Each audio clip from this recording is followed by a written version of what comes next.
mes chers amis, vous savez, il y a des secrets qui dorment dans l'ombre des tombes, des murmures qui peuvent réveiller un cœur endormi depuis trop longtemps. Et si un adieu, chuchoté par des enfants, changeait tout vous tendant une main inattendue vers une nouvelle famille? Laissez-moi vous conter cela comme on le fait un soir d'hiver autour d'une tasse de thé, fumant avec la sagesse des années qui pèsent doux sur les épaules. C'est l'histoire d'une femme comme tant d'autres, une grand-mère qui croyait avoir tout perdu, jusqu'à ce que l'amour frappe à la porte sous la forme de 3 petites âmes. À mes 71 ans, j'avais des millions sur mon compte en banque. C'est alors que mon unique fils est mort dans un accident de voiture. J'ai perdu mon monde entier. Aux funérailles, des triplés se sont approchés de moi, révélant un secret qui allait changer ma vie à jamais. Je suis heureuse de vous avoir ici. Suivez mon récit jusqu'au bout et commentez la ville d'où vous nous regardez pour que je voie jusqu'où mon histoire porte. Je m'appelle Marie-Louise et à 71 ans, je pensais connaître la perte. J'avais tort. L'appel est arrivé un mardi matin de mars. J'étais assise dans ma cuisine, la même où j'avais préparé le petit déjeuner de Michel chaque matin, jusqu'à ce qu'il parte à 25 ans. La même où nous avions partagé tant de conversations sur ses rêves, sa pratique médicale, ses projets d'avenir.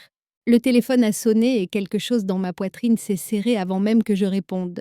Madame Dupont, ici, l'officier Bertrand de la gendarmerie.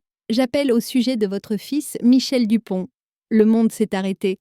Tout ce qui a suivi n'était qu'un brouillard de termes médicaux que je refusais de comprendre. Collision sans réponse. Toutes mes condoléances. La voix de l'officier était bienveillante mais distante, comme s'il avait passé ses appels 100 fois déjà. Michel était parti. Mon unique enfant. Mon fils brillant devenu un médecin respecté, qui m'appelait chaque dimanche sans faute, qui m'envoyait encore des fleurs pour la fête des mères, avec des mots tracés de sa belle écriture soignée, parti à 43 ans en un instant parce que quelqu'un avait grillé un feu rouge. J'ai raccroché et fixé mes mains. Elle paraissait soudain plus vieille et plus fragile que je ne l'avais remarqué. Le silence de la maison sonnait autrement lui aussi, pas paisible mais vide, creux d'une façon qui me serrait la poitrine. On me disait toujours que j'avais de la chance d'avoir tant d'argent. Mon défunt mari Gérard avait été habile avec les placements et j'avais veillé sur nos économies, après son départ, il y a 8 ans. Nous avions des millions à la banque, une belle maison, tout ce pour quoi nous avions travaillé toute notre vie. Mais à quoi bon l'argent quand la seule personne avec qui vous voulez le partager n'est plus là? Les préparatifs des funérailles ont filé dans un haze. Les collègues de Michel à l'hôpital ont aidé à tout organiser. Ils parlaient de lui avec tant de respect, le qualifiant de dévoué et compatissant. Ils évoquaient ses longues heures de travail, les patients qu'il soignait, comment il ne semblait jamais prendre de temps pour lui. Il aidait toujours quelqu'un. Le docteur Rousseau m'a dit lors de la veillée, il restait toujours tard, allait toujours au-delà. Nous plaisantions en disant que l'hôpital était sa seconde maison. J'ai hoché la tête et souri acceptant leurs condoléances. Mais au fond, je me sentais coupable. Michel travaillait-il tant parce qu'il était seul? L'avais-je déçu en tant que mère? Nous parlions chaque semaine, mais je me demandais maintenant si c'était suffisant. Aurais-je dû le visiter plus, insister pour qu'il prenne des vacances, qu'il trouve quelqu'un pour fonder une famille?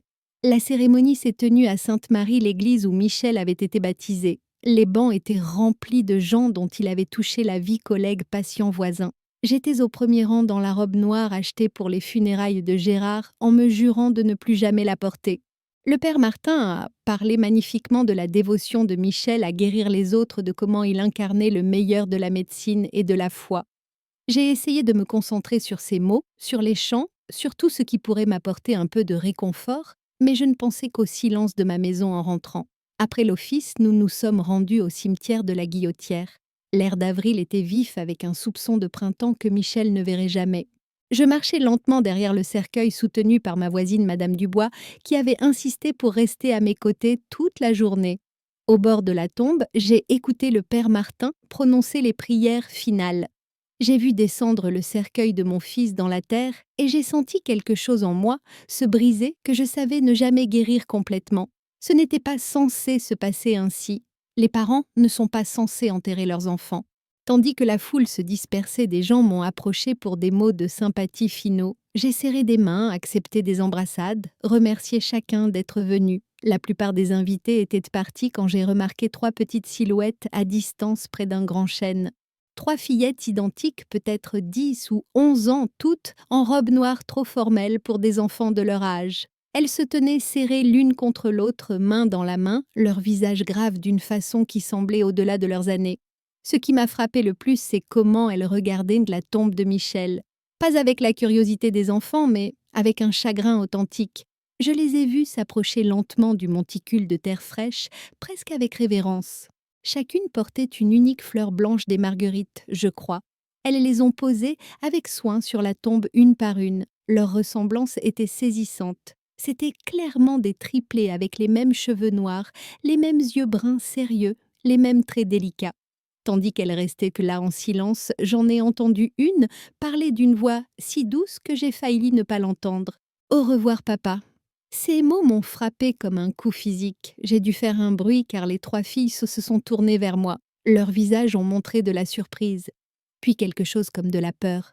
Sans un mot de plus, elles ont tourné les talons et couru vers le parking, leurs petites mains toujours enlacées. Je suis restée figée, les regardant disparaître derrière les voitures. J'imaginais. L'une de ses enfants avait-elle vraiment appelé Michel papa? Mais c'était impossible. Michel n'avait pas d'enfant. Il n'avait même jamais été marié. Il me l'aurait dit, n'est-ce pas, Madame Dubois m'a tiré doucement le bras. Marie-Louise, ma chère, rentrons. Vous avez eu une journée si longue. Maintenant pas, ça m'a été commandé à 100 ans moment. J'ai hoché la tête, mais continué à regarder l'endroit où les filles avaient disparu. Vous avez vu ces enfants? Lui ai-je demandé. Quels enfants, mamie? Les 3 petites filles. Elles étaient là il y a un instant. Madame Dubois a regardé autour du cimetière maintenant vide avec inquiétude. Je ne vois personne, ma chère. Nous ne sommes plus que toutes les deux. Peut-être le chagrin jouait-il des tours à mon esprit. Peut-être avais-je tout imaginé. Mais en regagnant la voiture, je ne pouvais chasser l'image de ces 3 visages identiques, ni le son de cette petite voix disant « Au revoir, papa ». Ce soir-là, j'étais seule dans mon salon entourée de fleurs de condoléances et de plats en casserole des voisins. La maison semblait impossible de silence. Je repassais la journée en boucle l'office, les gens qui partageaient en me leur souvenir de Michel, mais mon esprit revenait sans cesse à ces 3 petites filles. Si Michel avait des enfants, ne l'aurais-je pas su? Ne les aurait-il pas amenés me voir présenter à leur grand-mère? L'idée était absurde. Et pourtant, je pensais à toutes ces nuits tardives où Michel travaillait à ses conférences, auxquelles il assistait, à ces fois où il semblait distrait pendant nos appels. Y avait-il quelque chose qu'il ne me disait pas? Une partie de sa vie qu'il gardait cachée? La partie rationnelle de mon esprit insistait. Je cherchais des mystères là où il n'y en avait pas. Le deuil pouvait vous faire voir des choses, imaginer des liens qui n'existaient pas. Ces enfants n'étaient peut-être même pas là pour Michel. Peut-être visitait-elle une autre tombe proche. Mais même en essayant de me convaincre, je n'oubliais pas la façon dont elles avaient regardé sa tombe. La délicatesse avec laquelle elles avaient posé ces fleurs et cette voix si petite et triste disant au revoir à quelqu'un qu'elles aimaient clairement. En éteignant les lumières pour monter me coucher, j'ai pris une décision. Demain, je retournerai au cimetière. J'avais besoin de comprendre ce que j'avais vu, même si cela signifiait découvrir que mon chagrin m'avait fait imaginer des choses irréelles. Parce que si ces enfants étaient liés à Michel d'une façon ou d'une autre, si mon fils avait des secrets que je n'avais jamais soupçonnés, alors peut-être, juste peut-être, je n'étais pas aussi seule au monde que je le pensais. Je n'ai pas dormi cette nuit-là. À chaque fois que je fermais les yeux, je voyais ces 3 petits visages. J'entendais ce murmure « Au revoir, papa ». À l'aube, je m'étais convaincue que je perdais l'esprit. Le chagrin pouvait faire ça aux gens, n'est-ce pas? Vous faire voir entendre des choses qui n'étaient pas là, mais je ne pouvais pas rester loin du cimetière. Je commençais à y aller chaque matin après le petit déjeuner. Au début, je me disais que c'était pour rendre visite à Michel, apporter des fleurs fraîches, lui parler, comme certains le font aux tombes. Mais la vérité, c'est que je cherchais ses enfants. Pendant une semaine, je ne vis que des jardiniers et l'occasionnel visiteur âgé. Je commençais à penser que j'avais vraiment tout imaginé. Peut-être Madame Dubois avait-elle raison. Peut-être le stress et la peine avaient joué des tours à mon esprit. Puis le mercredi suivant, je les revis. Il était environ 10 heures du matin et j'étais agenouillée près de la tombe de Michel, arrangeant les tulipes jaunes que j'avais apportées. Le jaune avait toujours été sa couleur préférée. En me relevant, en brossant la terre de mes genoux, j'ai aperçu du mouvement près du même chêne où je les avais vus la première fois. 3 petites silhouettes en uniforme scolaire, jupe bleu marine, chemisier blanc, gilets assortis. Elles marchaient lentement vers la tombe de Michel, comme avant, chacune portant une unique fleur. Cette fois, je les voyais plus clairement dans la lumière du matin.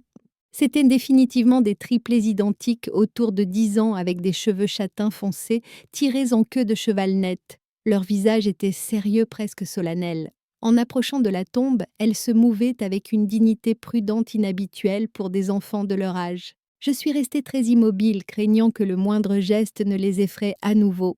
J'ai regardé poser leurs fleurs des œillets rouges cette fois sur la terre fraîche. Chaque fille s'est restée tranquille un instant comme pour une prière privée. Puis la fille du milieu a parlé sa voix, à peine un murmure. « Tu nous manques, papa. Tante Marguerite dit que tu es au ciel maintenant. Mon cœur s'est arrêté. Le voilà encore. Papa. » Ce n'était pas mon imagination. J'ai dû bouger ou faire un petit bruit, car les 3 filles ont levé les yeux et m'ont vue. Leurs yeux se sont écarquillés de surprise et pendant un instant nous sommes toutes figées, nous dévisageant de part et d'autre, de la tombe de mon fils. La fille qui avait parlé a fait un petit pas en avant. Elle avait l'expression la plus sérieuse des 3 et quelque chose dans sa posture suggérait qu'elle était la meneuse.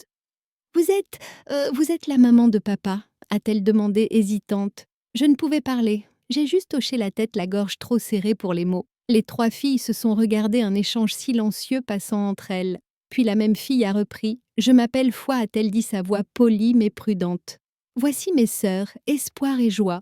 Nous étions les filles de papa. Espoir et Joie. » Les noms m'ont frappée comme une révélation.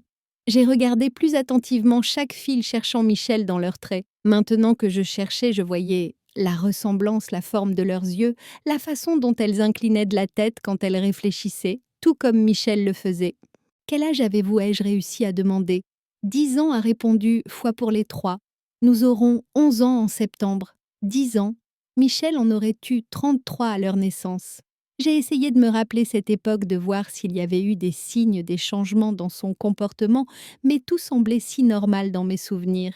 « Où habitez-vous » ai-je demandé doucement. Les filles se sont regardées à nouveau, cette fois plus inquiètes. Chez tante Marguerite, a dit « Foi enfin, elle s'occupe de nous maintenant. » Et où est tante Marguerite aujourd'hui? Elle est au travail. Elle nettoie des bureaux en ville. Nous devions être à l'école, mais… La voix d'Espoir s'est estompée. Mais nous voulions rendre visite à papa, a terminé Joie doucement. C'était la première fois que je l'entendais parler et sa voix était plus douce que celle de ses sœurs, presque musicale.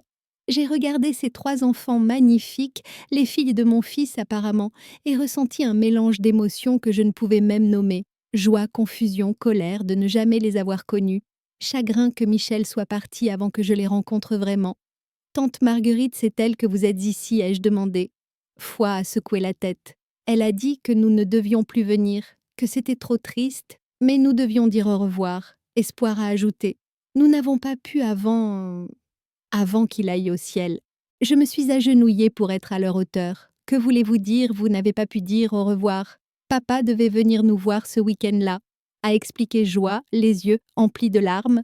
Mais tante Marguerite a reçu un appel et elle a commencé à pleurer. Et elle nous a dit que papa avait eu un accident, le week-end de l'accident. Michel avait annulé notre dîner dominical habituel cette semaine-là, disant qu'il avait quelque chose d'important à faire qui ne pouvait attendre. « Vous voyez souvent votre papa ?» ai-je demandé avec précaution. « Tous les 15 jours » a dit Foi.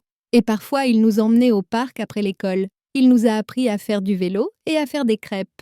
Il nous lisait des histoires, aussi, a ajouté Espoir. Vraiment de bonnes sur des princesses et des dragons. Et il nous apportait toujours des cadeaux, a dit Joie, avec un petit sourire.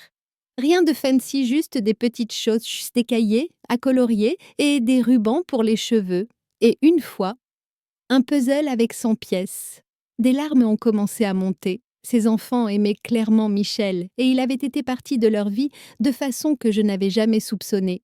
Comment avait-il gardé ce secret pendant 10 ans? Pourquoi ne vous a-t-il jamais amené me rencontrer, ai-je demandé, bien que je ne fusse pas sûre de vouloir la réponse. Les filles se sont regardées incertaines.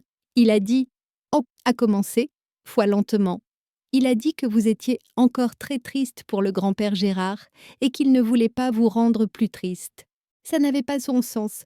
Gérard était mort 8 ans plus tôt et j'avais pleuré, oui, mais je n'étais pas du genre à m'enfermer loin de la vie.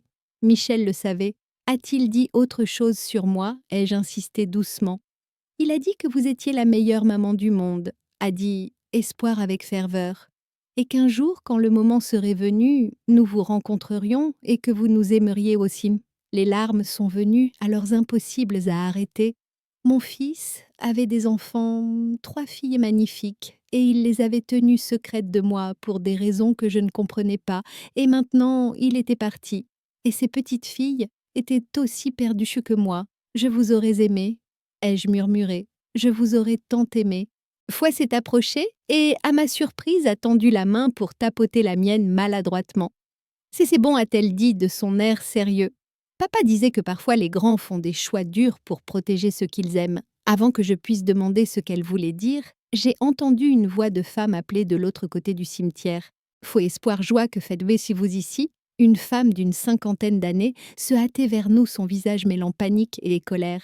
Elle était mince, avec des cheveux grisonnants, tirés en chignon pratique, vêtue de vêtements solides suggérant une vie de labeur. Les 3 filles se sont immédiatement serrées, un geste défensif qui m'a brisé le cœur. « Pardon, tante Marguerite a dit. Foi vite, nous voulions juste rendre visite à papa une dernière fois. Dernière. » La femme tante Marguerite apparemment nous a rejointes et a commencé à inspecter les filles comme si elle s'attendait à les trouver blessées. « Vous ne pouvez pas quitter l'école comme ça, les a-t-elle réprimandées. Et si quelque chose vous était arrivé, et si vous vous étiez perdu, puis elle m'a remarqué pour la première fois. Son expression est devenue méfiante, presque craintive. « Qui êtes-vous » a-t-elle demandé, abruptement. Je me suis levée lentement, essuyant mes yeux. « Je suis Marie-Louise Dupont, la mère de Michel. » La couleur a quitté le visage de Marguerite. Elle m'a regardée, puis les filles, et je voyais son esprit travailler, calculer ce que je savais. « Venez les filles, a-t-elle dit vite, tendant la main à Foi. Il faut vous ramener à l'école. Attendez, ai-je dit avançant. S'il vous plaît, je viens juste de les découvrir. J'ai besoin de comprendre. Non, a dit Marguerite fermement, tirant les filles plus près d'elle. Toutes mes condoléances, Madame Dupont. Vraiment. Michel était un bon homme, mais ses enfants en ont assez traversé. Je suis leur grand-mère, ai-je dit la voix plus forte que je ne l'étais. J'ai sûrement des droits. Vous n'avez aucun droit ici, a interrompu Marguerite, la voix aiguisée de protection. Michel a fait ses choix pour de bonnes raisons. Ne rendez pas ça plus dur qu'il ne l'est. Elle s'est éloignée vite, les 3 filles, la suivant à contre-cœur. Mais Foi s'est retournée pour me regarder, son jeune visage plein de confusion et de tristesse. « On se reverra » a-t-elle appelé. Avant que je puisse répondre, Marguerite les avait pressés dans une vieille berline bleue et était partie me laissant seule près de la tombe de mon fils, avec plus de questions que jamais. Ce soir-là, j'étais dans ma cuisine avec une tasse de thé que je ne pouvais boire, essayant de donner un sens à ce que j'avais appris. Michel avait 3 filles, 3 fillettes de 10 ans qui l'appelaient papa et visitaient de sa tombe avec des fleurs. Elle vivait avec une certaine tante Marguerite qui semblait terrifiée que je les découvre. Et Michel leur avait dit que je pleurais encore Gérard, qu'il me protégeait de quelque chose qui me rendrait plus triste. Rien n'avait de sens. Qu'y avait-il de triste à avoir des petits-enfants? Qu'y avait-il de si terrible que Michel ait senti devoir garder ses propres filles secrètes de moi toute leur vie? Je pensais aux mots de Fouet. Papa disait que parfois les grands font des choix durs pour protéger ceux qu'ils aiment. De quoi Michel me protégeait-il? Et plus important qu'allais-je faire maintenant que je savais ces enfants exister? Une chose était sûre, je ne pouvais pas prétendre ne jamais les avoir vues.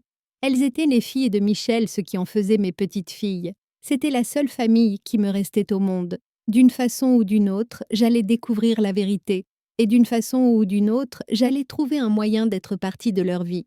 Que tante Marguerite le veuille ou non, je ne pouvais lâcher prise. Pendant 3 jours après avoir rencontré les filles, je me suis surprise à rouler dans les quartiers cherchant cette vieille berline bleue. Je savais que c'était probablement futile. La ville était immense et je n'avais aucune idée de leur adresse. Mais je ne pouvais rester immobile, ne pouvais accepter que mes petites filles soient quelque part sans que je sache rien de leur vie. Le samedi matin, j'ai décidé d'essayer une autre approche. Je suis allée à l'immeuble de Michel, pensant que quelqu'un là-bas pourrait savoir quelque chose sur les filles. Le gardien, Monsieur Durand, avait été serviable pour vider les affaires de Michel après les funérailles. « Madame Dupont, a-t-il dit en me voyant dans le hall. Comment allez-vous ?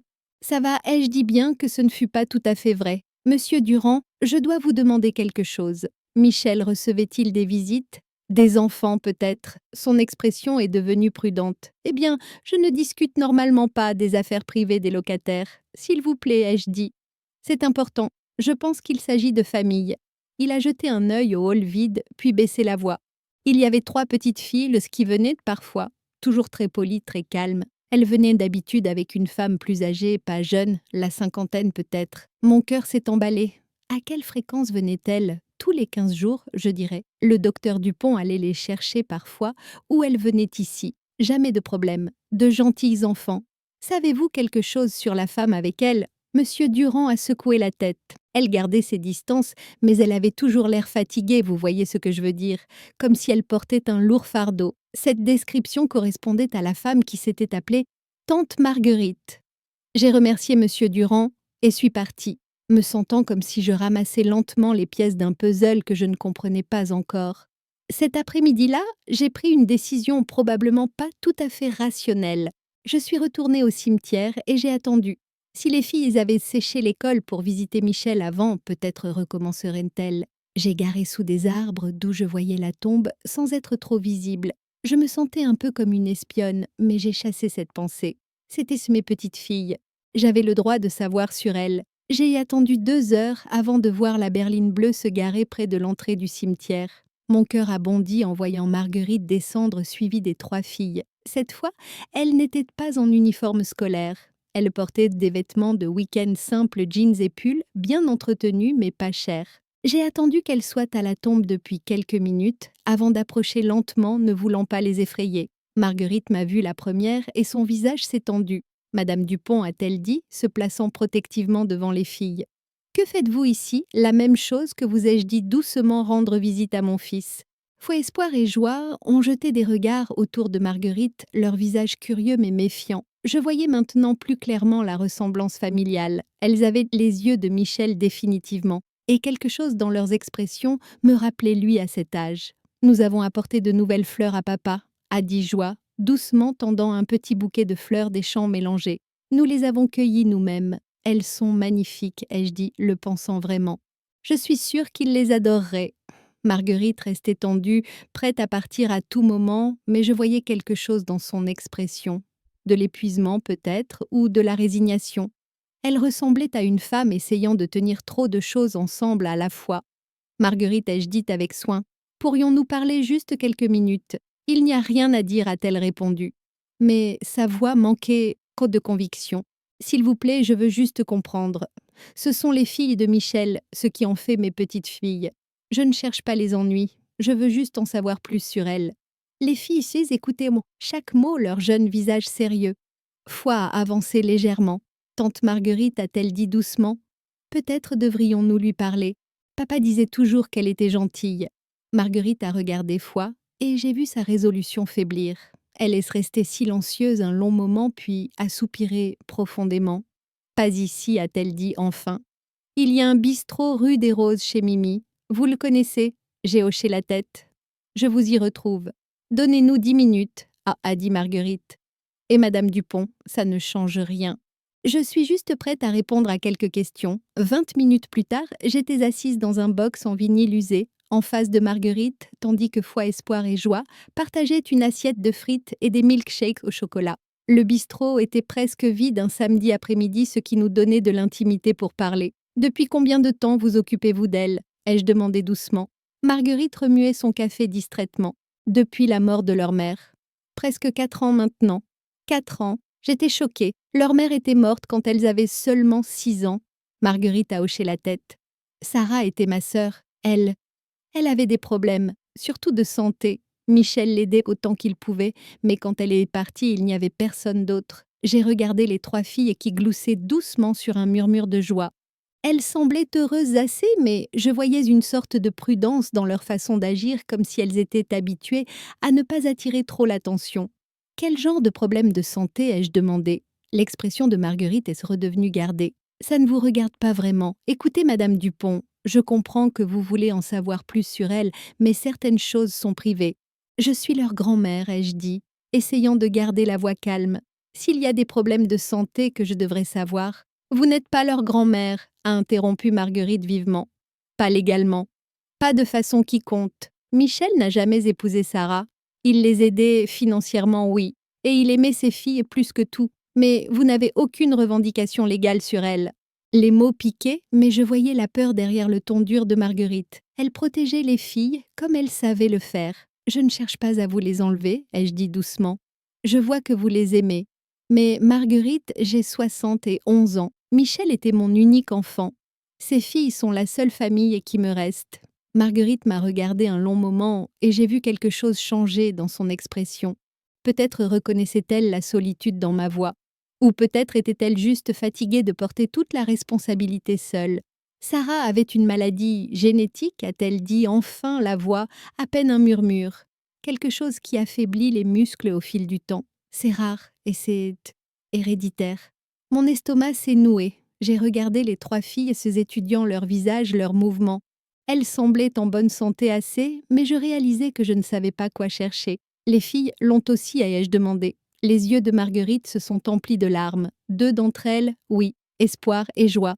Foi semble épargnée, mais nous ne saurons pas à coup sûr avant qu'elle soit plus grande. J'ai senti l'air se vider de la pièce. Mes petites filles, 2 d'entre elles, avaient hérité d'une maladie génétique qui affaiblirait leurs muscles au fil du temps. C'est grave à quel point, ai-je murmuré. C'est gérable avec les bons soins, de la kiné, des médicaments, du suivi, mais c'est cher, vraiment cher. Michel aidait pour les frais médicaux, mais maintenant, elle n'avait pas besoin de finir. Maintenant, Michel était parti et elle essayait de tout gérer tout seule. J'ai regardé Espoir et Joie, à nouveau les voyant avec de nouveaux yeux. Elles semblaient un peu plus prudentes dans leurs mouvements que Foi, et maintenant que je cherchais, je voyais qu'elles se fatiguaient plus vite. Joie s'appuyait contre le box, comme si s'asseoir droite demandait un effort. C'est pour ça que Michel les a gardées secrètes de moi, ai-je demandé. À cause de leur état? Marguerite a hoché la tête lentement. Il disait que vous aviez déjà assez de tristesse dans votre vie. Il ne voulait pas que vous vous inquiétiez pour des petits-enfants malades en plus de tout. Il pensait que ce serait trop pour vous. J'ai ressenti un éclair de colère envers mon fils, même mort. Ah, trop pour moi. Pensait-il vraiment que j'étais si fragile que je ne pouvais pas aimer des enfants qui avaient besoin de soins extra? Mais alors, j'ai regardé le visage épuisé de Marguerite, la façon prudente dont les filles bougeaient avec le poids de la responsabilité qui écrasait clairement cette femme, qui essayait si dur de bien faire. Et j'ai commencé à comprendre. Michel ne m'avait pas protégée de la tristesse. Il m'avait protégée du chagrin et peut-être protégé les filles d'un autre adulte qui n'aurait pas pu gérer leur état. Quel genre de soins ont-elles besoin, ai-je demandé. Marguerite a semblé surprise par la question. De la kiné 2 fois par semaine, des visites régulières chez des spécialistes des médicaments pour ralentir la progression. Ce n'est pas juste l'argent, bien que ce soit une grande partie. C'est le temps, la coordination, s'assurer qu'elles ne se surmènent pas, mais qu'elles bougent assez pour garder leur force. Et vous gérez tout ça seul. Je travaille de nuit pour nettoyer des bureaux, a dit Marguerite doucement. Ça me donne de la flexibilité pour les emmener au rendez-vous le jour, mais c'est dur. Ce sont de bonnes filles. Elles ne se plaignent pas, mais je m'inquiète pour elles constamment. J'ai regardé Foi couper la nourriture de Joie, en plus petits morceaux avec soin. Regardé Espoir tendre automatiquement la serviette à Joie quand elle en avait besoin. Ces enfants avaient appris à se prendre soin les unes des autres d'une façon qui brisait le cœur. Marguerite, ai-je dit lentement. Et si vous n'aviez plus à faire ça seule?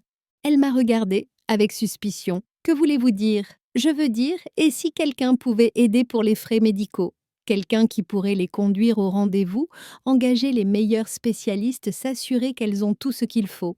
Madame Dupont a dit Marguerite avec précaution. Si vous parlez d'argent, je parle de famille, l'ai-je interrompu. Je parle de ces filles ayant une grand-mère qui les aime et veut être partie de leur vie. Je parle de vous ayant du soutien au lieu de porter ce fardeau seul. Marguerite m'a fixé un long moment. Puis elle a jeté un œil aux filles qui faisaient semblant de ne pas écouter, mais accrochées à chaque mot. Ce n'est pas si simple, a-t-elle dit enfin. Peut-être que si ai-je dit. Peut-être pourrions-nous trouver un moyen que ça marche. Juste alors, Foi a glissé de son côté du box et est venue se placer près de moi. Elle m'a regardée avec ses yeux bruns sérieux qui me rappelaient tant Michel. « Vous êtes vraiment notre mamie ?» a-t-elle demandé doucement. Ma gorge s'est serrée. « Oui, ma chérie, vraiment. Et vous voulez nous connaître, même si Espoir et Joie sont malades ?» La question était si directe, si factuelle qu'elle m'a coupé le souffle. Cet enfant de 10 ans me posait la même question que Michel avait lutté pendant des années, apparemment. Surtout parce qu'elles sont malades, ai-je dit, tendant la main pour toucher la sienne doucement. C'est ce que font les familles, nous nous occupons les uns des autres. Foi a étudié mon visage un moment, puis hoché la tête comme si elle avait pris une décision importante. Je pense que papa aimerait ça, a-t-elle dit simplement. De l'autre côté de la table, j'ai entendu Marguerite laisser échapper un souffle tremblant. Quand je l'ai regardée, j'ai vu des larmes dans ses yeux. Tout ça va très vite, a-t-elle dit. Ça n'a pas besoin d'aller vite, l'ai-je rassurée. Nous pouvons y aller pas à pas. Mais Marguerite, s'il vous plaît, ne me fermez pas la porte. Ces filles sont toute la famille qui me reste. Elle est restée silencieuse longtemps, tournant distraitement sa tasse de café entre ses mains. Enfin, elle m'a regardée. Elles doivent d'abord vous connaître et vous devez comprendre dans quoi vous vous engagez. Ce n'est pas juste avoir des petits-enfants à gâter, c'est des rendez-vous médicaux et des batailles d'assurance et regarder des enfants que vous aimez affronter quelque chose qui les affectera toute leur vie. Je comprends et je dis bien que je sache que je ne comprenais pas vraiment. Pas encore. Et si vous changez d'avis, si ça devient trop, vous ne pouvez pas juste partir. Ces filles ont déjà perdu assez de monde. J'ai regardé Foi toujours à côté de moi et Espoir et Joie, qui suivaient de notre conversation avec une attention sérieuse, suggérant qu'elles avaient appris à écouter de près les discussions d'adultes sur leur avenir. Je ne partirai pas, ai-je dit fermement. Ce sont mes petites filles, les filles de Michel. Rien de leur état ne change ça. Marguerite a hoché la tête lentement comme si elle prenait une décision qui l'effrayait. D'accord, a-t-elle dit enfin. Nous pouvons essayer, mais nous faisons ça à ma façon, à mon rythme, et les besoins des filles passent en premier. Toujours, toujours. J'ai acquiescé. Pour la première fois depuis la mort de Michel, j'ai senti quelque chose comme de l'espoir remuer dans ma poitrine. J'avais des petites filles, 3 filles, magnifiques et courageuses qui avaient besoin d'amour et de soins et de quelqu'un pour se battre pour elles. Et peut-être, juste peut-être, avaient-elles besoin de moi autant que j'avais besoin d'elles. La première visite était prévue pour le samedi suivant. Marguerite insistait pour que ce soit chez elle, sur leur terrain, ce que je comprenais parfaitement. J'étais nerveuse en roulant dans le quartier modeste, vérifiant les numéros de maison jusqu'à trouver la leur, un petit bungalow bien entretenu avec un jardinet devant plein de fleurs de printemps. Marguerite a ouvert avant même que je frappe. Elle semblait aussi nerveuse que moi, mais s'est écartée pour me laisser entrer. Les filles a-t-elle appelé. Madame Dupont est là. La maison était petite mais impeccable, remplie de meubles clairement d'occasion mais choyés. Des dessins d'enfants couvraient le réfrigérateur et je voyais des cartables alignés près de la porte d'entrée. Ça sentait le vrai foyer habité et aimé. Foi est apparue la première comme je commençais à comprendre qu'elle le faisait d'habitude, suivie d'Espoir et Joie qui restaient un peu en retrait soudain timide. « Bonjour », ai-je dit me sentant maladroite. Quel était le protocole pour rencontrer des petites filles qu'on ignorait exister? « Salut mamie », Marie-Louise a dit « Foi » et le titre a fait bondir mon cœur. Nous en avions convenu pendant notre appel plus tôt dans la semaine. Les filles l'avaient suggéré elles-mêmes. Nous avons fait des cookies, a annoncé Joie avançant avec un plat. Aux pépites de chocolat, tante Marguerite a aidé. Ils sont magnifiques, ai-je dit en prenant un. Ils étaient un peu de travers et probablement trop chargés en chocolat, mais ils étaient délicieux. Marguerite a fait un geste vers le salon. « Vous voulez vous asseoir? Les filles voulaient de vous montrer des choses. » Nous nous sommes installés sur le canapé et je me suis retrouvée avec Foi d'un côté et Espoir de l'autre, tandis que Joie se recroquevillait dans le fauteuil en face. Marguerite est restée debout observant avec soin. Nous avons fait un livre pour vous, a dit Espoir, sortant une création en papier de construction tenue par du fil de laine. C'est sur notre famille. Je l'ai ouvert avec précaution. La première page montrait un dessin d'un homme étiqueté. Papa en lettres crayon. Il était grand et maigre comme un bâton avec des cheveux bruns et un énorme sourire. La page suivante montrait 3 petites filles, main dans la main, avec leurs noms écrits au-dessus de chaque figure. C'est nous à 7 ans, a expliqué, Foi pointant le dessin. C'est quand nous avons toutes appris à faire du vélo. Papa nous a appris au parc. En tournant les pages, j'ai vu leur vie se dérouler en crayon et marqueur. Il y avait maman, une femme aux longs cheveux noirs qui apparaissait dans les premières pages, mais disparaissait après un certain point. Il y avait tante Marguerite en tenue de travail, toujours les bras écartés, comme pour enlacer quelqu'un. Et il y avait Michel présent dans presque chaque image, leur apprenant à cuisiner, leur lisant des histoires, les poussant sur des balançoires. Papa disait que vous habitiez loin, a dit Joie, tandis que j'étudiais un dessin de Michel et des 3 filles autour d'un gâteau d'anniversaire. Mais qu'un jour nous pourrions vous rencontrer. Je n'habitais pas loin, ai-je dit doucement. Je ne savais juste pas pour vous. Mais j'aurais aimé en être partie de tous ces moments merveilleux. Espoir s'est appuyée contre mon bras tandis que nous continuions dans le livre. Elle était plus petite que ses sœurs, j'ai remarqué, et semblait se fatiguer plus vite. Même assise tranquille, elle s'appuyait contre moi comme si rester droite demandait un effort. « Vous êtes vraiment riche » a demandé Foi soudain, avec la franchise des enfants. « Foi » a réprimandé Marguerite. Mais j'ai levé la main. « C'est bon. »« Oui, je suppose que oui. Votre grand-père et moi étions très prudents avec l'argent, et quand il est mort, il m'a laissé bien pourvu. Papa disait que les riches n'aiment parfois pas les pauvres, a dit Joie factuellement. Mais il disait que vous n'étiez pas comme ça. Votre papa avait raison et je dis bien que je me demandais quelles expériences avait mené Michel à cette conversation avec elle. Avoir de l'argent ne rend pas quelqu'un meilleur ou pire que les autres. Ça signifie juste qu'on a des responsabilités différentes. Quel genre de responsabilité a demandé Espoir somnolente. J'ai réfléchi comment l'expliquer à une enfant de 10 ans. Eh bien, si tu as plus que tu n'as besoin, je pense que tu devrais aider ceux qui n'en ont pas assez, comme vous 3 vous prenez soin les unes des autres. Foi a hoché la tête sérieusement. Ça a du sens. Nous avons passé l'heure suivante à regarder des albums photos que Marguerite a sortis. Il y avait des images des filles à divers âges, toujours ensemble, souvent avec Michel. Je le voyais leur apprendre le jardinage, les emmener aux zoos et au musée, aider aux devoirs à la table de la cuisine. Ce qui m'a frappé le plus, c'est à quel point il semblait heureux sur ces photos. Il y avait une légèreté dans son visage que je réalisais avoir manqué lors de nos visites ces dernières années. Pas qu'il ait semblé malheureux avec moi, mais il y avait quelque chose de différent sur ces photos, une joie complète et sans garde. Il vous aimait toutes les 3, t'entends-je dit, étudiant une photo de Michel avec les 3 filles empilées sur lui.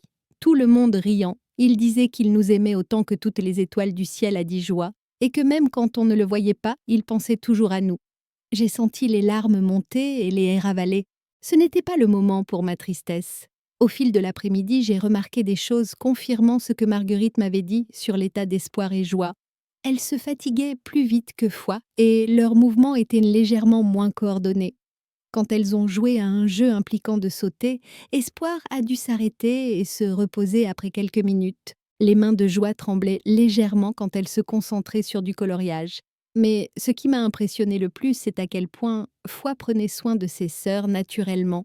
Elle s'assurait qu'Espoir ait un coussin dans le dos. Elle aidait Jouichou avec le crayon qui lui posait problème et elle le faisait sans en faire tout un plat. Ses enfants avaient appris à être une équipe d'une façon à la fois belle et déchirante. Vers 16 heures, l'énergie de Joie semblait complètement faiblir. Elle s'est recroquevillée sur mes genoux, sans demander, comme si c'était la chose la plus naturelle du monde. « Quelqu'un se fatigue » a observé Marguerite. « Je ne suis pas fatiguée » a protesté Joie. Mais ses yeux papillonnaient. « C'est bon d'être fatiguée, ma chérie » ai-je dit, caressant ses cheveux. C'était fin et doux, tout comme ceux de Michel quand il était petit. « Vous nous racontez une histoire » a demandé, Poire se blottissant plus près sur le canapé. J'ai regardé Marguerite qui a hoché la tête. « Quel genre d'histoire voulez-vous ? Racontez-nous quand papa était petit » a demandé « Froid ?» Et je me suis retrouvée à partager des souvenirs de l'enfance de Michel.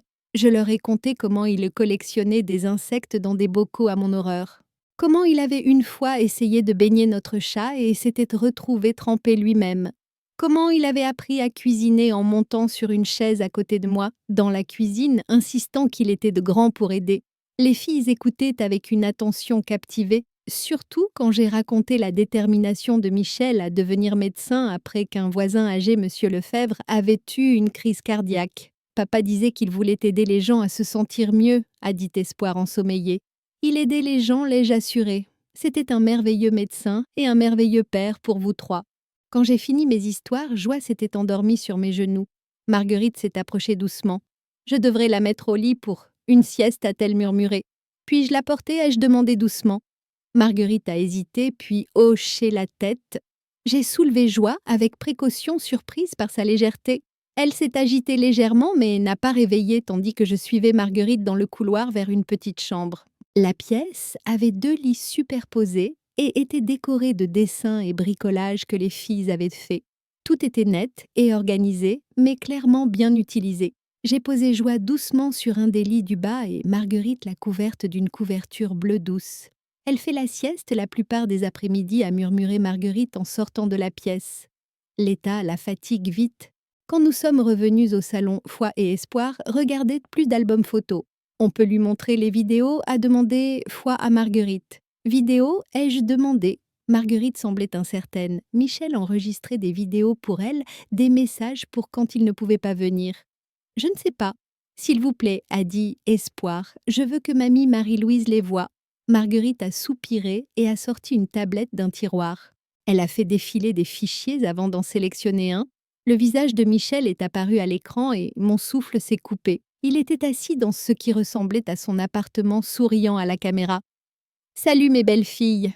a dit sa voix enregistrée. « Je suis désolée de ne pas pouvoir être avec vous aujourd'hui, mais je voulais vous raconter une histoire. » Pendant les 10 minutes suivantes, j'ai regardé mon fils conter un conte de fées élaboré sur 3 sœurs princesses qui devaient travailler ensemble pour sauver leur royaume.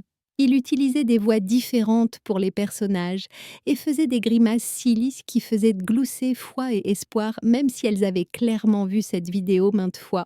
À la fin de l'histoire, l'expression de Michel est devenue plus sérieuse. « Souvenez-vous, a-t-il dit regardant droit dans la caméra, vous 3 êtes les choses les plus importantes de mon monde entier.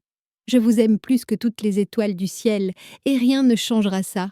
Soyez sages avec tante Marguerite, prenez soin les unes des autres, et rappelez-vous que papa pense toujours à vous. » La vidéo s'est terminée, et nous sommes restés silencieuses un moment. Je pleurais et je m'en fichais qui voyait. Il en a fait beaucoup, a dit Espoir doucement, pour quand on le manquait trop. Il était un bon papa, a ajouté, Foi s'appuyant contre mon épaule. Oui, ai-je réussi à dire. Il l'était. Marguerite s'est assise en face de nous, et pour la première fois depuis que je la connaissais, elle semblait moins sur la défensive. C'est dur pour moi, a-t-elle admis. J'ai été leur monde entier pendant 4 ans. L'idée de les partager, ça m'effraie. Je ne veux pas vous les enlever, ai-je dit. Honnêtement, je vois combien vous les aimez et combien elles vous aiment, mais Marguerite, ne serait-ce pas plus facile si vous aviez de l'aide? Elle est restée silencieuse un long moment. Leur prochain tour de rendez-vous médicaux approche. Espoir doit voir le neurologue. Et l'évaluation de kiné de Joie est due. La compagnie d'assurance conteste une partie de la couverture. Et si je m'en occupais, ai-je offert? Et si nous leur donnions les meilleurs docteurs, les meilleurs soins, sans s'inquiéter des assurances ou des coûts? Je ne peux pas vous laisser payer pour tout, a dit Marguerite. Ce n'est pas juste pour vous. Ce n'est pas une question de juste, ai-je dit. C'est une question de famille. Ces filles sont les filles de Michel, mes petites filles. Prendre soin d'elles est ce que je veux faire. Foi avait écouté notre conversation avec l'attention sérieuse qu'elle semblait donner à tout. Tante Marguerite a-t-elle dit doucement. Peut-être que ce serait bien d'avoir de l'aide. Tu es vraiment fatiguée ces temps-ci. Marguerite a regardé Foi avec surprise et j'ai réalisé que ses enfants étaient bien plus conscientes des luttes des adultes que nous ne le voulions probablement. On ne veut pas que tu sois triste et fatiguée tout le temps, a ajouté Espoir. Peut-être que mamie Marie-Louise pourrait t'aider à rendre les choses plus faciles. En regardant ces 2 petites filles essayer de prendre soin de la femme qui s'occupait d'elles, j'ai senti quelque chose bouger dans ma poitrine. Ce n'était pas juste moi gagnant des petites filles, ou même honorer la mémoire de Michel. C'était une famille qui avait besoin d'aide et j'avais les ressources pour la fournir. Et si nous commencions petits, ai-je suggéré? Et si j'aidais pour le prochain tour de rendez-vous, juste pour voir comment ça se passe? Marguerite a regardé Foi et Espoir qui ont toutes 2 hoché la tête encourageante.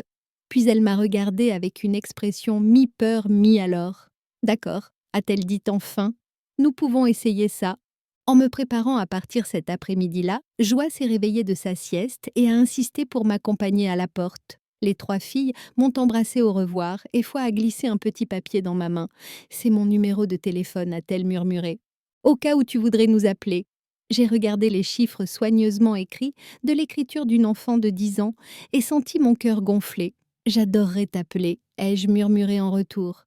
En rentrant, j'ai pensé à tout ce que j'avais appris ce jour-là. Ces enfants étaient remarquables, pas malgré leurs défis, mais à cause de comment elles avaient appris à les affronter ensemble. Elles étaient les filles de Michel à tous égards qui comptaient, et elles avaient été façonnées par son amour, même s'il ne pouvait être parti de leur vie qu'en secret. Mais ce qui m'a frappé le plus, c'est à quel point nous étions tous naturellement tombés dans l'être ensemble. Ça n'avait pas semblé maladroit ou forcé, ça avait semblé famille. Ce soir-là, j'ai appelé le numéro que Foi m'avait donné. Marguerite a répondu, et quand j'ai demandé à parler aux filles, elle a passé le téléphone sans hésiter. Mamie Marie-Louise, la voix de joie, est venue du haut-parleur, pleine d'excitation. Tu es bien rentrée? Oui, ma chérie. Merci pour un après-midi merveilleux. Tu viendras nous voir encore à demander espoir. Aussi souvent que vous m'accepterez, ai-je promis, et je le pensais. Quels que soient que les défis devant nous, quels que soient les rendez-vous médicaux et batailles d'assurance et jours difficiles qui nous attendaient, et j'étais engagée à être partie de la vie de ces filles. Elles étaient de ma famille et la famille se prend soin les uns des autres. C'était exactement ce que Michel aurait voulu même s'il avait eu trop peur de le faire lui-même. 3 semaines dans notre nouvelle routine, je pensais commencer à comprendre la réalité de l'état d'espoir et joie. J'avais accompagné au rendez-vous de kiné les vues prendre leurs médicaments, appris à reconnaître quand elles avaient besoin de repos. J'avais même commencé à rechercher leur type spécifique de dystrophie musculaire, essayant de m'éduquer sur ce avec quoi nous avions affaire. Mais je n'étais pas préparée à ce que le docteur Chénier nous dise lors de ce que je pensais être un contrôle routine. Il faut que je discute des résultats de tests, a-t-elle dit s'installant derrière son bureau tandis que Marguerite, les filles et moi étions dans la petite salle d'examen. Espoir et joie coloriaient tranquillement sur des chaises à côté, tandis que Foi s'asseyait protectivement entre ses sœurs. Les tests génétiques que nous avons faits le mois dernier nous donnent des informations importantes, a continué le docteur Chénier, sa voix mesurée avec soin. Comme nous le soupçonnions, espoir et joie portent que les marqueurs génétiques sont pour l'état musculaire, mais il y a autre chose. Marguerite s'est penchée en avant, le visage tendu. Quel genre d'autre chose? La progression semble plus agressive que nous ne pensions initialement. Sans intervention, les 2 filles pourraient avoir des problèmes de mobilité significatifs dans les prochaines années. La pièce semblait silencieuse, sauf le grattement doux des crayons sur le papier. Je sentais que je ne respirais plus bien. Quel genre d'intervention ai-je réussi à demander? Il y a un programme de traitement expérimental à l'hôpital Neckey, a expliqué le docteur Chénier. Il montre des résultats prometteurs pour les enfants, avec cette variante génétique spécifique, mais c'est intensif. Les filles devraient y être plusieurs mois, peut-être plus. Des mois, la voix de Marguerite était à peine un murmure. Je ne peux pas, je n'ai pas les ressources pour ce genre de... Le programme couvre la plupart des frais médicaux, a interrompu doucement le docteur Chénier. Mais il y aurait des frais de vie, perte de salaire, la logistique d'un relogement temporaire. J'ai regardé Espoir et Joie, toujours concentrés sur leur cahier de coloriage béatement d'inconsciente, que leur avenir se discutait. Foi cependant avait arrêté de colorier et écoutait intensément. Que se passe-t-il si elles n'ont pas ce traitement? Ai-je demandé, bien que j'aie peur de la réponse. L'état continuera à progresser. Elles auront probablement besoin de fauteuils roulants dans 5 ans, peut-être plus tôt leur espérance de vie. Le docteur Chénier a hésité. Elle serait significativement raccourcie. Marguerite a fait un petit son brisé. J'ai tendu la main et pris la sienne, la sentant trembler dans la mienne. Mais, avec le traitement, ai-je insisté. Les résultats précoces sont très encourageants. Certains enfants montrent une amélioration marquée. D'autres ont vu la progression stopper entièrement. Ce n'est pas une guérison, mais ça pourrait leur donner des décennies de mobilité et d'indépendance supplémentaires. Foi avait posé son crayon complètement maintenant et fixé le docteur avec ses yeux bruns sérieux. « Vous parlez d'espoir et joie ?» a-t-elle demandé doucement. Le docteur Chénier a regardé Marguerite, qui a hoché la tête à contre-cœur. Nous avions convenu tôt que les filles devaient être incluses dans les discussions adaptées à leur âge sur leur santé. Oui, ma chérie, nous parlons d'un programme spécial qui pourrait les aider à rester plus fortes plus longtemps. Devrait-elle partir loin? A demandé Foi, et j'ai entendu la peur dans sa voix. Pour un temps, oui, mais pas seule. Elles auraient besoin de quelqu'un avec elles. Foi a regardé Marguerite avec une expression trop mature pour une enfant de 10 ans. Tante Marguerite ne peut pas quitter le travail si longtemps. Foi a commencé Marguerite. Mais Foi a continué avec l'honnêteté brutale d'une enfant qui avait appris à affronter des réalités dures. Et nous ne pouvons pas nous le permettre de toute façon. Je t'ai entendu au téléphone avec la compagnie d'assurance la semaine dernière. Espoir a levé les yeux de son cahier, soudain consciente que quelque chose de sérieux se passait. Est-ce que Foi et moi allons devenir plus malades? Joie a corrigé Espoir automatiquement. Tu voulais dire toi et joie. Non, a dit.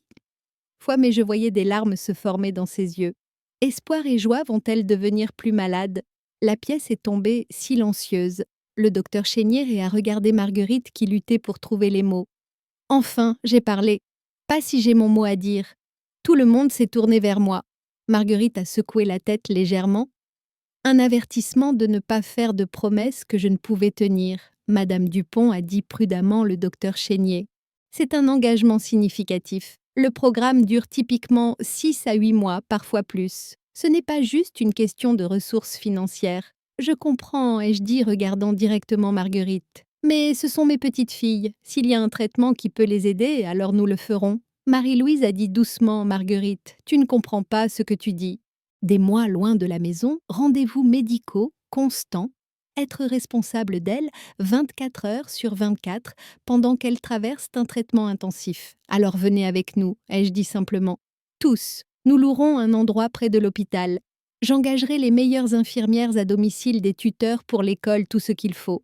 Marguerite m'a fixée. Je ne peux pas te laisser faire ça. Tu ne me laisses rien faire, ai-je dit fermement. Je choisis de le faire. Ces filles sont famille. Espoir avait écouté notre conversation avec une inquiétude croissante. Elle a glissé de sa chaise et s'est placée près de Marguerite. Tante Marguerite, a-t-elle dit doucement. C'est encore à cause de l'argent. Le visage de Marguerite s'est un peu froissé. Ce n'est pas juste l'argent, ma chérie. C'est ce qui est le mieux pour toi et Joie. Le mieux pour nous, c'est d'être ensemble, a dit Foi, se plaçant avec espoir.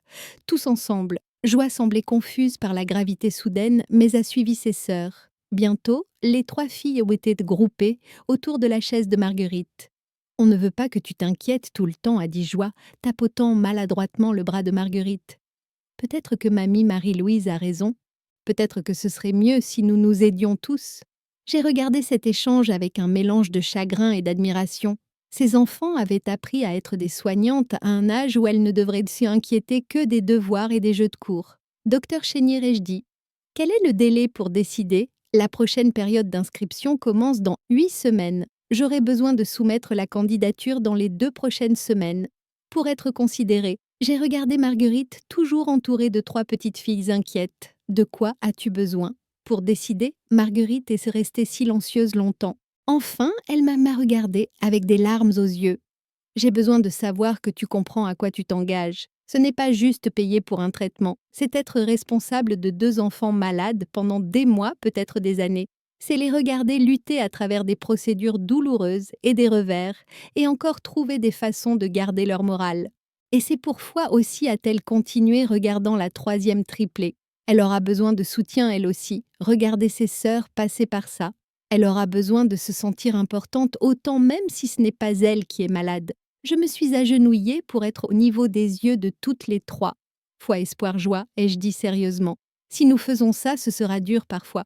Il y aura des jours où espoir et joie se sentiront, et des jours où nous serons tous effrayés ou tristes, mais nous l'affronterons ensemble en famille. Nous resterons tous ensemble à demander fruit. Chaque jour ai-je promis, même quand c'est dur à demander espoir, surtout quand c'est dur. Joie, qui avait été inhabituellement silencieuse, s'est soudain avancée et m'a serré fort. Je ne veux pas devenir plus malade, a-t-elle murmuré contre mon épaule. Tu ne vas pas devenir plus malade, ai-je dit fermement la tenant close. Nous allons combattre cette chose avec tout ce qu'on a. Plus tard ce soir-là, après être rentrés à la maison de Marguerite et que les filles soient au lit, Marguerite et moi, nous sommes assises à sa table de cuisine avec des tasses de thé. Ni l'une ni l'autre ne buvaient. Il y a autre chose que tu dois savoir, a dit doucement Marguerite, sur pourquoi Michel les a gardées secrètes. J'ai attendu sentant que c'était important. Sarah n'est pas juste morte de la maladie génétique, elle s'est suicidée. Les mots m'ont frappé comme un coup physique. Quoi? Elle ne supportait pas de voir les filles commencer à montrer des symptômes. Elle était terrifiée de ce que leur avenir serait. Terrifiée qu'elles aient hérité de son état. Une nuit, elle n'a plus pu le supporter. Je fixai Marguerite digérant cette information. Les filles ne savent pas. Elles pensent qu'elle est morte de complications de sa maladie, ce qui est techniquement vrai. Mais Michel était dévasté. Il s'en voulait de ne pas avoir vu à quel point sa dépression était grave. C'est pour ça qu'il ne m'a pas dit... Pour elles, ai-je dit, la compréhension m'inondant. Il avait peur que je ne puisse pas le supporter non plus. Marguerite a hoché la tête. Il disait que tu avais déjà perdu ton mari, que tu n'avais pas besoin de te perdre à t'inquiéter pour des petits-enfants malades aussi. Il essayait de protéger tout le monde. J'ai pensé à mon fils portant ce secret pendant des années, essayant de soutenir ses enfants et leur mère tout en me protégeant de ce qu'il voyait comme une douleur insupportable. Il avait tort, ai-je dit enfin. Pas sur la douleur de Sarah. C'était réel et terrible, mais il avait tort sur moi. J'aurais aidé. J'aurais été là pour elle et toutes, peut-être, a dit Marguerite. Mais tu ne peux pas lui en vouloir d'avoir essayé de te protéger. C'est à ça que ressemble l'amour parfois. Faire des choix durs pour épargner ceux qu'on aime.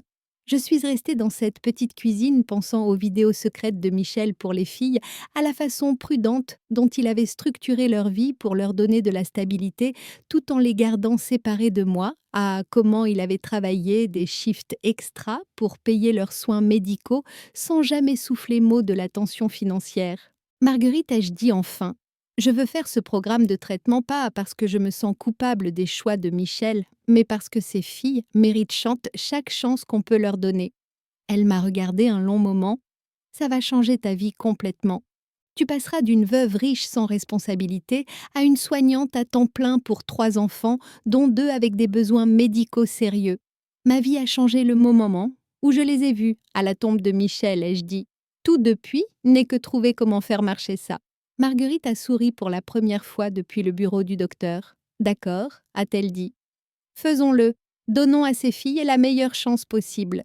En rentrant ce soir-là, j'ai pensé à la conversation à venir avec les filles et à la logistique de reloger nos vies entières à Paris pour des mois aux défis que nous affronterions. Mais surtout, j'ai pensé à la petite voix de joie murmurant « Je ne veux pas devenir plus malade » et à ma réponse féroce « Tu ne vas pas devenir plus malade ».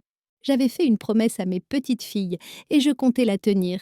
Quoi qu'il faille aussi longtemps que ça prenne aussi cher que ça coûte, nous allions nous battre pour leur avenir. C'était ce que Michel aurait voulu, c'était ce que ces braves petites filles méritaient, et c'est ce que fait la famille. Nous nous montrons les uns pour les autres, surtout quand les enjeux sont les plus hauts. Le lendemain matin, j'ai appelé le bureau du docteur Chénier et leur ai dit de soumettre la candidature pour le programme de traitement. Puis j'ai appelé mon conseiller financier et lui ai dit que je ferais des changements significatifs à mes priorités de dépenses. Pour la première fois depuis la mort de Michel, je sentais avoir un but qui comptait plus que tout au monde. 8 mois plus tard, je me tenais dans la cuisine de notre maison à Paris, regardant Foi et des joies avec ses exercices de kiné, tandis qu'Espoir pratiquait du piano dans le salon. Le son de rire d'enfants mêlé à de la musique remplissait des pièces qui avaient été vides trop longtemps et je réalisais que je ne pouvais plus me rappeler ce qu'était le silence. Le programme de traitement avait été tout ce que le docteur Chénier nous avait prévenu qu'il serait. Intensif, épuisant, parfois déchirant. Il y avait des jours où Espoir et Joie étaient trop malades des médicaments pour faire autre chose que dormir. Des jours où Foi se sentait mise de côté parce que tant d'attention se portait sur les soins de ses sœurs. Des jours où Marguerite et moi étions si fatigués que nous pouvions à peine penser droit. Mais il y avait d'autres jours aussi. Des jours où les tests de force musculaire d'Espoir montraient des améliorations. Des jours où Joie pouvait marcher plus loin qu'une semaine avant. Des jours où les 3 filles riaient si fort d'une bêtise que nous oublions de nous inquiéter des résultats de tests et emploi du temps de traitement. Mamie Marie-Louise a appelé Joie de l'endroit où elle faisait ses étirements. Quand Foi et Espoir auront 11 ans le mois prochain, on peut faire la fête ici. Bien sûr, ma chérie, ai-je dit, m'habitant encore à ce que mamie soit devenue partie de mon identité. Quel genre de fête voulez-vous? Une fête pizza, a dit Foi immédiatement. Avec du fromage extra et ses petites saucisses, du pepperoni a corrigé Espoir du banc de piano. Ça s'appelle pepperoni. J'ai souri à leur correction constante l'une de l'autre, une habitude devenue l'une de mes choses préférées de leur dynamique fraternelle. Dans les mois passés ensemble, j'avais appris que Foi était l'organisatrice, Espoir la rêveuse et Joie la pacificatrice qui les gardait toutes connectées. Marguerite est apparue à la porte rentrée de son nouveau travail au bureau d'avocatie des patients de l'hôpital. Nous avions trouvé le poste grâce aux connexions du docteur Chénier et ça lui permettait d'utiliser son expérience avec la bureaucratie médicale pour aider d'autres familles à naviguer le système. Plus important, ça lui donnait un sens du but au-delà de juste s'occuper des filles. Comment s'est passée la kiné aujourd'hui, a-t-elle demandé, acceptant la tasse de café que je lui tendais. Joie a marché 3 pas de plus que hier, a rapporté, Foi fièrement. Et Espoir a joué cette chanson difficile jusqu'au bout sans s'arrêter. Les progrès avaient été lents mais constants. L'état d'Espoir s'était stabilisé complètement. Sa fonction musculaire était même meilleure maintenant qu'au début. L'amélioration de Joy était plus graduelle, mais elle défiait chaque prédiction pessimiste des docteurs sur sa mobilité. Plus important, les deux filles avaient appris que leur état ne les définissait pas. Espoir devenait une pianiste accomplie, quelque chose qu'elle n'avait jamais eu l'énergie de poursuivre avant le traitement. Joie avait découvert un talent pour les histoires et parlait déjà d'écrire des livres en grandissant. À propos de la fête, a dit Marguerite s'installant à notre table de cuisine. J'ai eu un appel du docteur Chénier aujourd'hui. Elle veut inclure les filles dans une étude de cas sur le programme de traitement. Qu'est-ce que ça veut dire, a demandé. Foi immédiatement alerte à toute conversation sur les soins médicaux de ses sœurs. Ça veut dire que les progrès d'Espoir et Joie sont si bons que d'autres docteurs veulent en apprendre, ai-je expliqué, pour aider d'autres enfants avec le même état. Devrions-nous faire quelque chose de différent, a demandé Espoir posant sa pratique de piano. Juste des tests extra et des entretiens, a dit Marguerite. Rien de douloureux ou effrayant. Ils veulent donc des kmukchuman titi. À quel point vous allez bien toutes les deux? Les filles se sont regardées cet échange silencieux qu'elles avaient perfectionné au fil des ans. Si ça aide d'autres enfants, a dit Joie enfin, nous devrions le faire.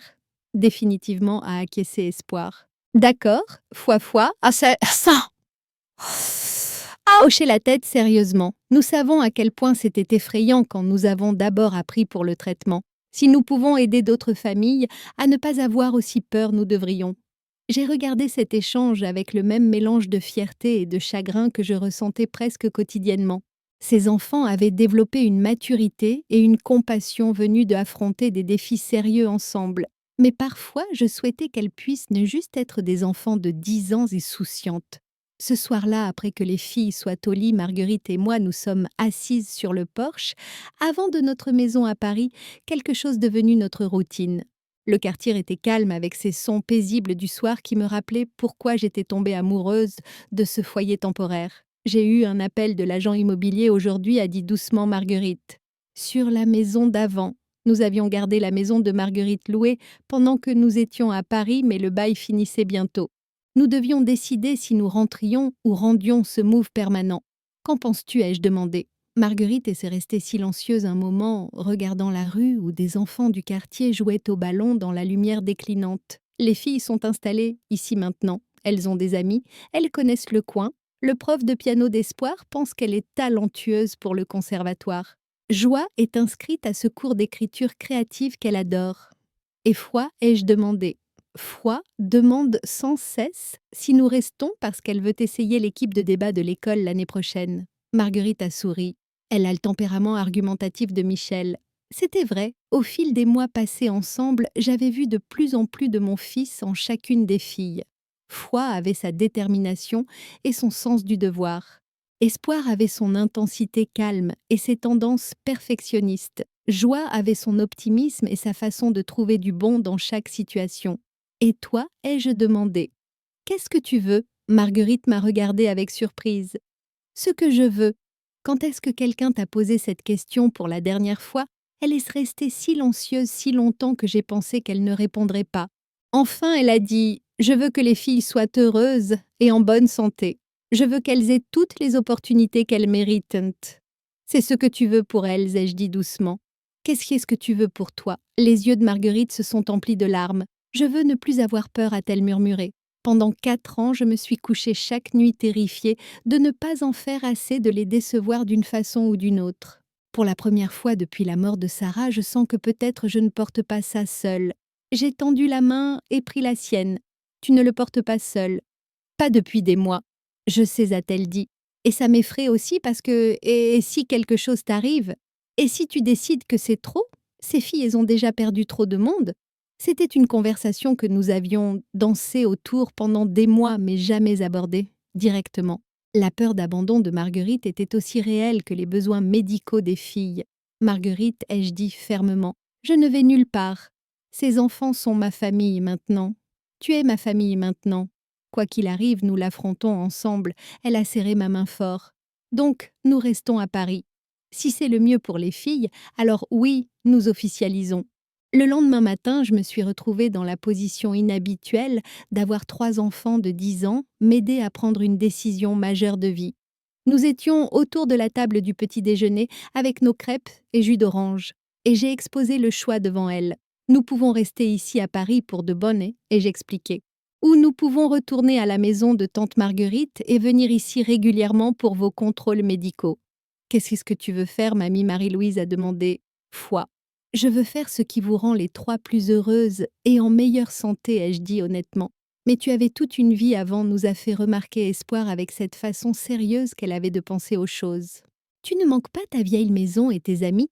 La question m'a prise au dépourvu. Manquais-je mon ancienne vie, la grande maison vide les jours calmes sans but, au-delà de gérer mes placements et assister à des déjeuners caritatifs? Tu sais ce qui me manque, ai-je dit, enfin, votre papa. Me manque savoir que j'avais de la famille au monde, mais je ne manque pas d'être seule. Joie avait été inhabituellement silencieuse pendant le petit déjeuner, et je l'ai vue me regarder avec ses yeux pensifs qui me rappelaient tant Michel. Mamie Marie-Louise a-t-elle dit doucement. Avant de nous trouver, tu étais seule. La franchise de la question m'a coupé le souffle. Oui, ma chérie, j'étais très seule. Et maintenant, j'ai regardé autour de la table ces 3 enfants remarquables qui avaient transformé ma vie à tous égards. Maintenant, je me réveille chaque matin excitée de voir ce que vous 3 allez faire ensuite. Maintenant, j'ai des récitals de piano à assister et des sessions de kiné à conduire et des devoirs à aider. Maintenant, j'ai des gens qui ont besoin de moi et des gens dont j'ai besoin si bien que nous nous rendons moins seuls les uns les autres, Fête a conclu avec satisfaction. Exactement. Alors nous devrions définitivement rester ensemble, a dit Joie fermement. Les familles devraient rester ensemble. Toutes a demandé Espoir regardant Marguerite. Toutes a confirmé Marguerite. Si mamie Marie-Louise est sûre qu'elle veut 3 filles bruyantes envahissant sa vie pour de bon. Je ne peux penser à rien que je voudrais plus, ai-je dit, et le pensant complètement.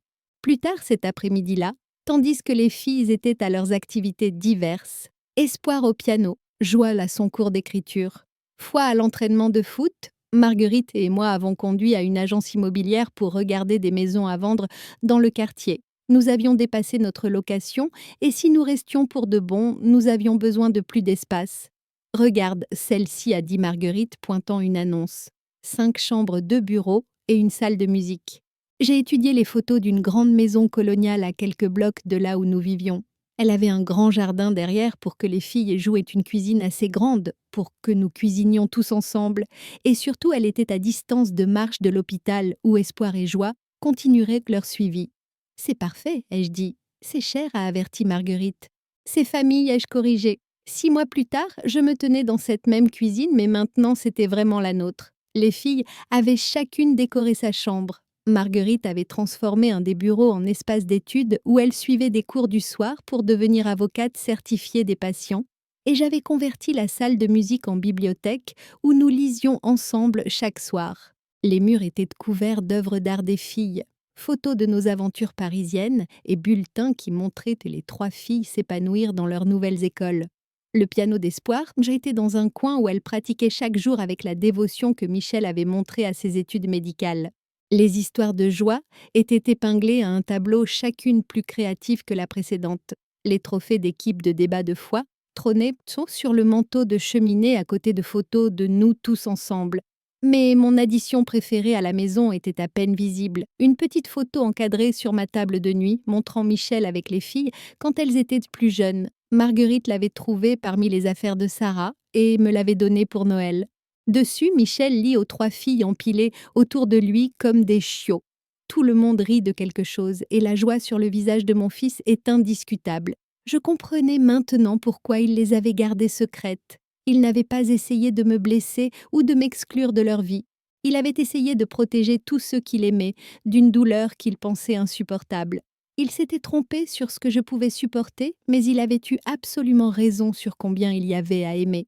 Ce soir-là, tandis que nous étions autour de notre table de dîner, à débattre si la nana allait sur la pizza, Foi et moi, fermement opposés, Espoir et Joie, pour, et Marguerite prétendant neutre, mais commandant toujours hawaïenne, j'ai ressenti quelque chose que je n'avais pas connu depuis la mort de Gérard.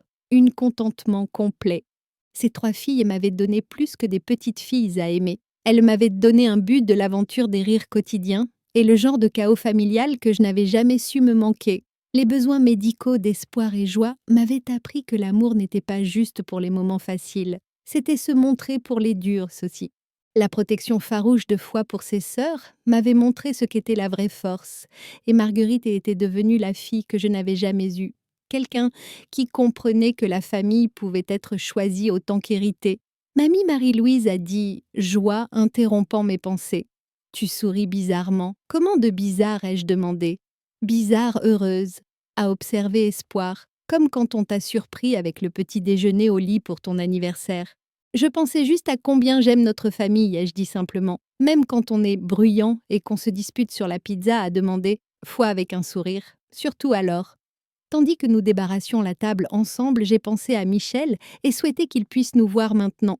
Ces filles s'épanouissaient grandissantes en jeunes femmes remarquables qui affrontaient les défis avec courage et se traitaient avec une loyauté inébranlable. Elles recevaient les soins médicaux dont elles avaient besoin et l'éducation qu'elles méritaient.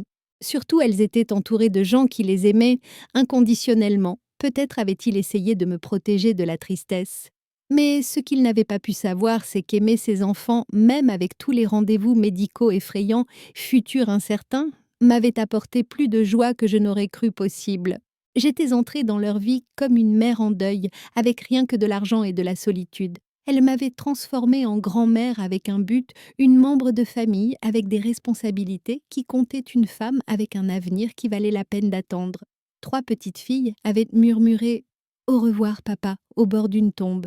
Et d'une façon ou d'une autre, ça nous avait menés à tous dire bonjour à une nouvelle sorte de vie ensemble. Ce n'était pas la vie que j'avais planifiée, mais elle était infiniment meilleure que celle que je vivais. Et chaque jour, j'étais reconnaissante que l'amour nous ait trouvés quand nous en avions le plus besoin. Maintenant, je suis curieuse de vous qui écoutez mon histoire. Que feriez-vous à ma place? Avez-vous vécu quelque chose de similaire? Commentez en bas. Et pendant ce temps, je laisse sur l'écran final 2 autres histoires, qui sont des favorites de la chaîne et elles vous surprendront sûrement. Merci d'avoir regardé jusqu'ici.